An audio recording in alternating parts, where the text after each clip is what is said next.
So this is going to be the script that I've been waiting to make for a while. It's going to be the script on the problem of evil. The script isn't going to be like the other two scripts. The problem of evil isn't something that you either just believe in or you don't. It's more like a topic that you must address if you believe in a God that is all-powerful and all-good. The perspective that I have to offer as an ex-Christian is that the problem of evil and suffering is the biggest topic, the second biggest topic, I should say, that influenced my departure from Christianity. The way that it is going to work is that first I'm going to define my terms, like I usually do, and then I'm going to give all the possible explanations that a Christian, I'm not going to be focusing much on Islam and Judaism, that a Christian would use to answer the problem of evil, and I'm going to present them honestly and unbiasedly. Then I'm going to refute them. Finally, the last part will be me giving the last part at the end of the video is I'm going to give the solutions, which the things that would fix the problem of evil. So, like usual, let's define our terms. But first, normally I define vocabulary words at this point, but this is the first time that I ought to define the topic itself. So the idea is that people objectively commit sin. They commit evil. And people suffer on earth. If God exists and he is all powerful and he is all good, then why would he allow for evil and suffering to take place? Typically, when this topic is being debated, people use extreme examples like 9/11. Why would God allow for the Holocaust? Why would God allow for babies to die of leukemia? But in my debate with Joshua, something that I made sure to point out is that this is meant to apply to all of evil and suffering, not just the extremes. People forget that a lot. So imagine every single time that you've ever gotten pissed off at a family member, or every time that you've suffered because you died in a video game, or every time that you suffered because you got a little bit upset. Surely God can prevent these things, but he doesn't. Why is that exactly? From what I've seen from Christians, the most common answer that works the best is by saying that you have faith in God's plan to eradicate all evil in the long run, and while it may seem like suffering now, it will be answered for in the future. If the best argument that you can provide is a personal one, then that's great for you as a person, as an individual, but it's not going to do it for, and I have to feel like an asshole for saying this, but it's not going to do it for me or for anyone else. So defining the terms now. The terms that we are going to define are simply the ones that are of God's nature, so that we can move forward. What I mean by all-powerful and all-good.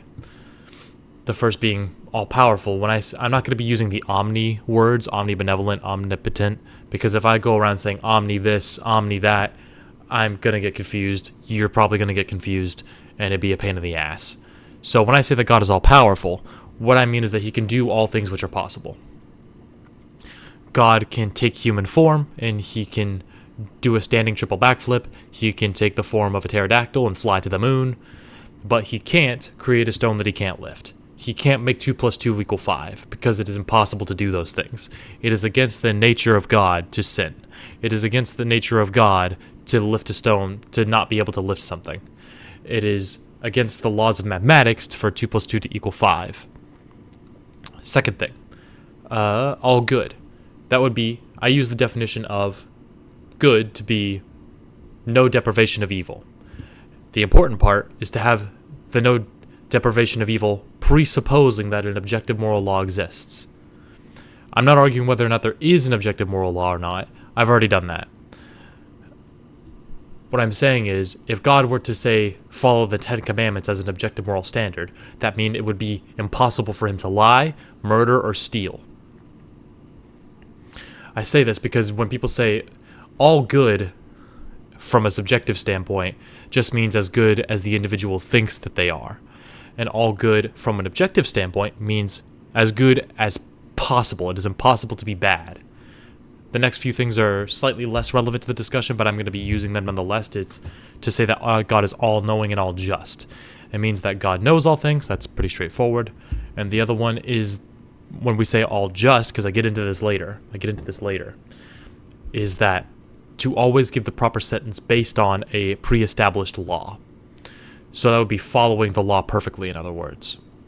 If the just punishment or discipline for murdering someone is 50 years in jail, then God would give that person the proper punishment.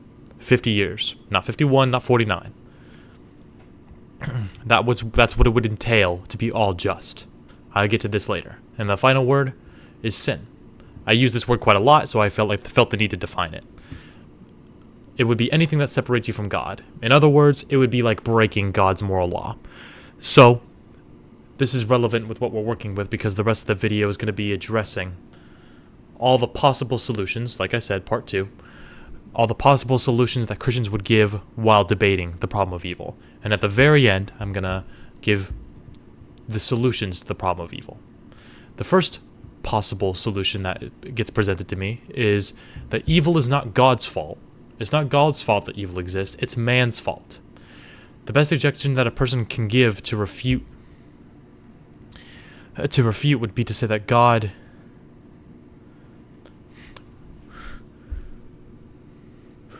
it's not of God's nature to sin, it is of man's will to sin. Not of God's will, but of man's will. God gifted us with free will, and now we have the choice to live separately from him or to have a relationship with him.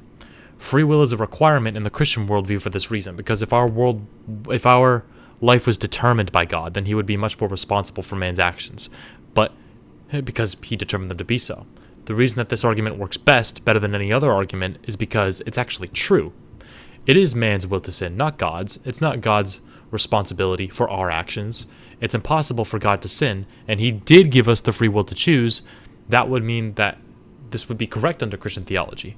But the refutation is this, and it's in the form of not a hypothetical, but more like an analogy. Imagine, like, if you have Michael Phelps. You got Michael Phelps, and he's a world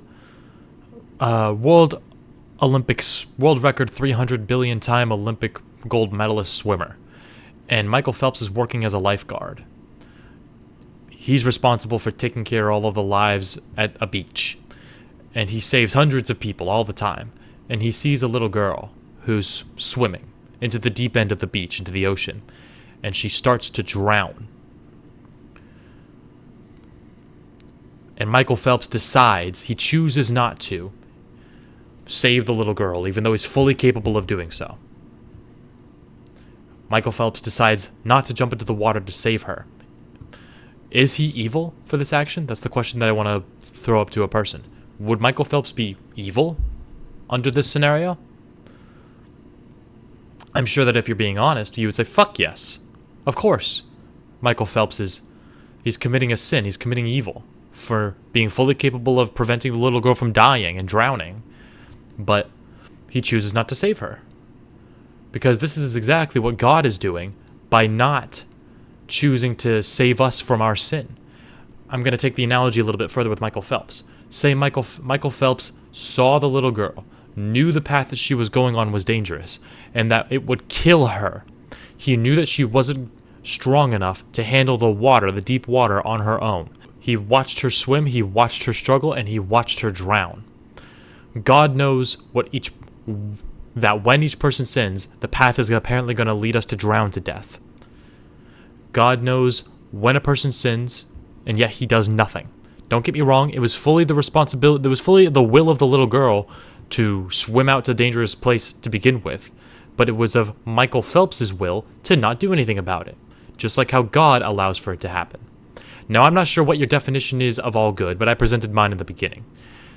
But I think that Michael Phelps would not be all good in this scenario. It's exactly why I don't think that God is all good, or at least the Christian God. We are the drowning little girl each and every day when we choose to sin, and God chooses to do nothing. The second most popular issue that is brought up by Christians, it would be to recall why we sin and the events of the Garden of Eden. So just so that the audience and the people watching this video know that I know what I'm talking about and I'm not just talking out of my ass, I'm going to recall it. So God creates earth on the 6th day. He creates man, and he puts him in the Garden of Eden, and then he creates woman, and he calls them Adam and Eve. In the Garden of Eden is the tree of the knowledge of good and evil. Also, God tells them that if they eat from this tree, then certainly they will die. Also, finally, in the garden is the serpent, who is Satan incarnated in the form of a serpent. Satan intends to deceive Adam and Eve into eating from the tree. He tells them, if you eat from this tree, you will be like God. You won't die. So Adam and Eve, they take from the tree. And when God comes back down, he's like, what the fuck did you do that for? I told you not to eat from that. And then they realize they're naked and all this and all that. And then because of these events, man is now guilty of sin, or in other words, original sin. This is the original sin. And we are worthy of death for our imperfection and for our sinfulness. The problem, let's go through each and every single problem with the story and how this, first of all, doesn't reconcile the problem of evil. Don't let any Christian fool you. Just because they have an explanation as to why we sin, that doesn't mean that the problem of sinning and evil just gets solved. We still are living in a sinful world, and God does nothing about it. Which, by the way, is exactly the problem that I stated with the example of Michael Phelps and the little girl. God saw us in a state where he knew we were about to sin by taking from the tree of the knowledge of good and evil. But I'll get to the solution to this in a minute, but I'll get into that later. That's in the solution bit. God saw us about to die. It was of his nature to stop us, but he chose not to. But let's talk about the nature of God in this scenario with the Garden of Eden. God, as a creator, first he created Satan in heaven, and then he created the earth, and then he created man, and then he put man and Satan on, and he put the tree of the knowledge of good and evil, which had the potential for man to lose their innocence. He put man in the garden with Satan, and because God's nature is all-knowing, he knew that Satan would deceive them, and he knew that man would disobey. And again, I can't stress this enough, he chose to do nothing about it. He was fully capable of preventing it, and he did nothing. Let's summarize from the perspective of a person who's not presupposing that God is all good. God created two people who he knew would disobey them. And when God saw the serpent deceive them, he knew that they were about to sin, and he did. And not only that, these people, Adam and Eve, had no knowledge of good and evil, so they couldn't possibly have known that disobeying God was bad. And then they were punished for it. A person who does presuppose that God is all good would say something like, well, God must have seen the bigger picture, and he knows that this is going to be a means to an end. The serpent is eventually going to get defeated, the head of the snake is going to get crushed, so this is all going to be a means to an end, and all of our suffering is going to be all okay in the end. So let's look at that argument, actually. In other words, it's saying that God is just working for a means to an end. It's God's plan. It's God's plan. Another way, it's like saying that we need to go through all the suffering and sin because it all serves a purpose which we will simply just can't see. God can see the bigger picture, but we can't. Therefore, we shouldn't be judging or persecuting God for his actions, allowing us to suffer. This argument is fine on the surface. It's unfalsifiable at best, but it's a cop-out at worst. I say this because there are two ways which I can think of that this argument can just be silenced. The first way is by bringing up all of the horrible and seemingly unjust ways that I brought up in the beginning. The extreme examples, right? Such as babies dying of leukemia. Or perhaps when wives and mothers get unexpectedly killed in a car accident. Anything you can think of which causes a great emotional distress onto people. What could possibly be the answer for these scenarios? Why would this possibly be the justice that God is planning for? It is a very strong argument which is appealing to emotion, but there's no good response that the theist can give anyway. The other way that this argument could just be silenced is by saying that the person that is making the claim could just be cut off at the knees by saying it's unfalsifiable. It's not possible to know God's plan. Even if it were true that the reason that every single baby who ever died at the age of 6 of leukemia was going to eventually grow up to be evil Hitler 2.0, we have zero way of knowing that for certain, which makes the claim unfalsifiable for both me and for you. I can't know if that baby was going to grow up to be little Hitler, and you can't know that either. But the last bit of defense that I'm going to get into, before getting into, the solutions bit, is going to be the big theological issue from the perspective of a Christian, and that's about Judgment Day. So the idea of Judgment Day is that one day we're going to die, believe it or not, and we're going to answer for all of our sin and the suffering that's been caused to us, and every single bit of suffering that's been caused unto us by others is going to be answered for on Judgment Day.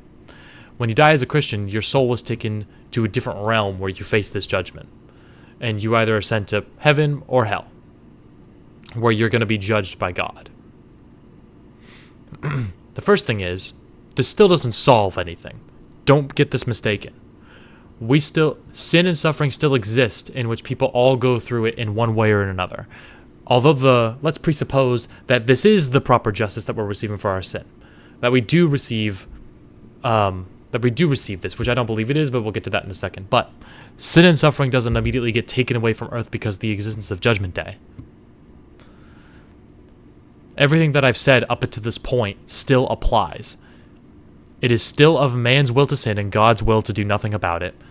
And still, this punishment is unjust because of the second thing that I'm going to say, which pushes the issue out of the frying pan and into the fire.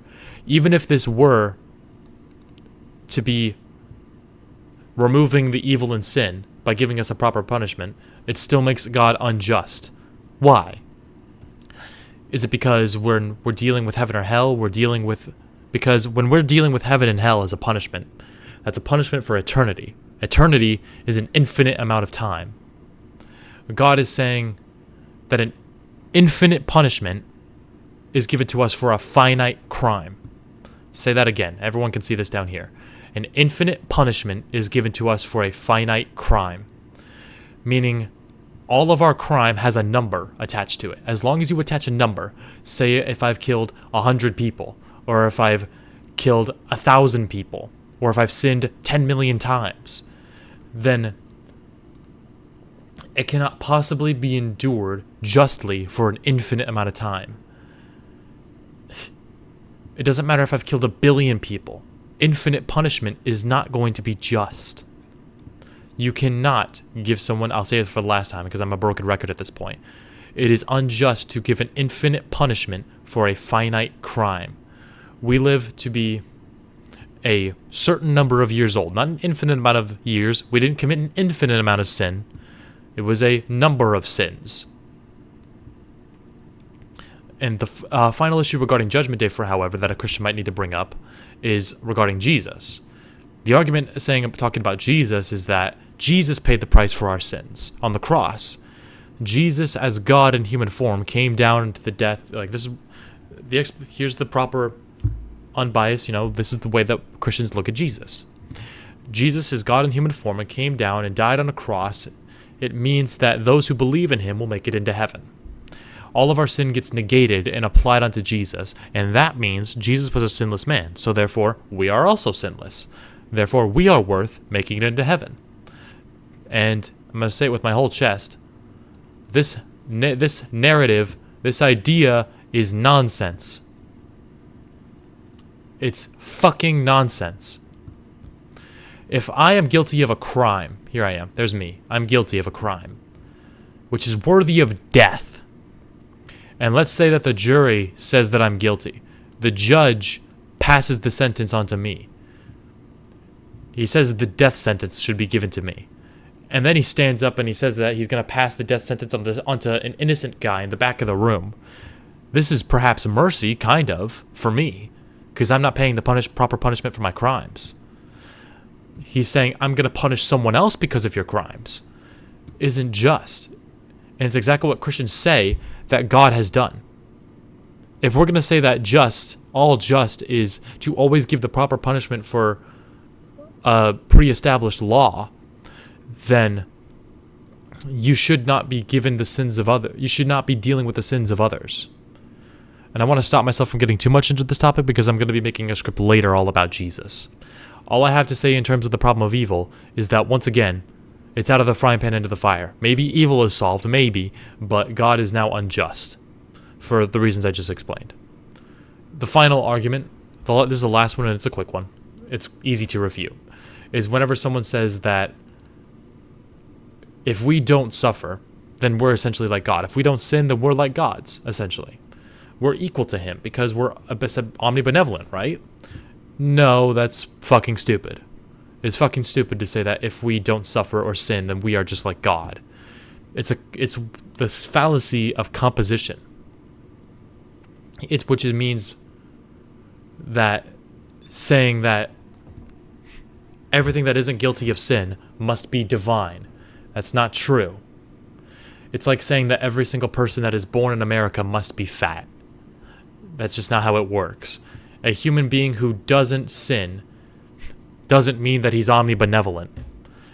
And even if it were the case, just because something is omnibenevolent, that doesn't make it God either. And humans are certainly not claiming to be deities. Me and every Christian is not claiming to be a deity who is unlimited in some type of nature. I am a human being who is limited by his human nature. I am not God, which should be obvious. We're not the biblical Jesus. We're not certain. And every time a Christian says this to you, be sure to say this whenever a Christian says that you're wanting to be your own God. It's bullshit. I'm a human being limited by human natures. I'm not claiming to be a fucking deity. That's the last of the arguments that I had prepared. So, let's get into what I promised in the beginning, which is what the solutions would be to the problem of evil. So, here's what I offer to every religion who claims that God is all good and all powerful. The first thing would be divine intervention. The problem with evil would be solved if God were to intervene with all sin. Imagine a world where God communicated to every single person that he was going to sin, and he persuaded them away from that sin. Take the Garden of Eden, for example, which I said earlier. I've said it several times in this script. God did nothing. I emphasized it. I made sure that everyone heard me. God does nothing in the Garden of Eden. It is of his will to not stop anyone from sinning. So what if it was of his nature to intervene with our sin? Then, in the Michael Phelps hypothetical that I brought up earlier, Michael Phelps does stop the little girl from dying. It's perfectly, if God is all-powerful and he's omnipresent, that means it's of his nature to come down and stop me from sinning. It doesn't matter if I'm going to sin 10 times in my entire life or if I'm going to sin 10 million times in my entire life. God could come down in human form and prevent me from doing it every single time. It's of his nature to do so.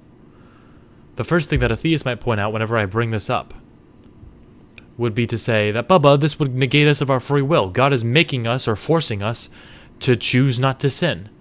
This ain't it. That's not true. I'm not saying that God comes down to another person and puts them at gunpoint and forces them not to sin. Imagine going to a car dealership where the dealer helps you buy a car. Did he force you into buying the car? No. He helped you and persuaded you into making a decision to do something. He didn't take away your free will. If a car dealership can do it, then certainly God could too. The other argument that I've heard when I bring up this possibility is that it's impossible for God to do so. They have to kind of try and cut me off at the knees, and I don't let them. I reject it. It's stupid but to say that, because what is it about God's omniscience that doesn't allow him to know how to influence us? Meaning that God knows, he's all-knowing. That means that God knows exactly what it would take to influence us not to sin. If he were to intervene with every sin, say I'm going to go rob a bank.